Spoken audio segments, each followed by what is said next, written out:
দুপুরে শেষবার ভাবির সঙ্গে কথা বলেছিলেন আবুল কালাম আজাদ। সেই সময় বলেন, 2-1 দিনের মধ্যেই বাড়ি আসব, ইলিশ মাছ কিনে রেখো। কিন্তু কয়েক ঘন্টা পরেই তার দুর্ঘটনার খবর পৌঁছায় শরীয়তপুরের নড়িয়া উপজেলার ঈশ্বরকাঠি গ্রামে। রাজধানী ফার্মগেটে মেট্রো রেলের একটি পিলার থেকে ভারী ধাতব যন্ত্রাংশ বিয়ারিং প্যাড নিচে পড়ে আবুল কালাম আজাদ নামে ওই তরুণ ব্যবসায়ীর মৃত্যু হয় রোববার 26 অক্টোবর দুপুরে।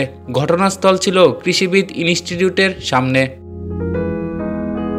নিহত আবুল কালাম আজাদ শরীয়তপুরের নড়িয়া উপজেলার মুক্তারেরচর ইউনিয়নের ঈশ্বরকাঠি গ্রামের মৃত আবুল জলিল চোকদারের ছেলে। তিনি বর্তমানে স্ত্রী ও 2 সন্তান নিয়ে নারায়ণগঞ্জের পাঠানতলী এলাকায় বসবাস করতেন। তার মৃত্যুতে পরিবার ও এলাকায় নেমে এসেছে গভীর শোক।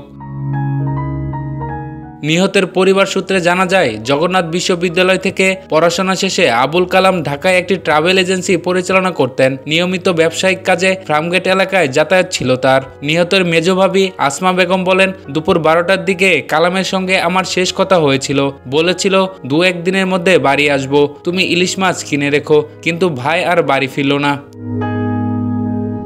চাচাতো ভাই আব্দুল গনি মিয়া চোকদার জানান, কালাম খুব ভদ্র ও পরিশ্রমী মানুষ ছিল। নিজের চেষ্টায় ঢাকায় ব্যবসা দাঁড় করিয়েছিলেন। এমন দুর্ঘটনা সরকারের অবহেলার কারণেই ঘটেছে। এখন ওর সংসার কিভাবে চলবে?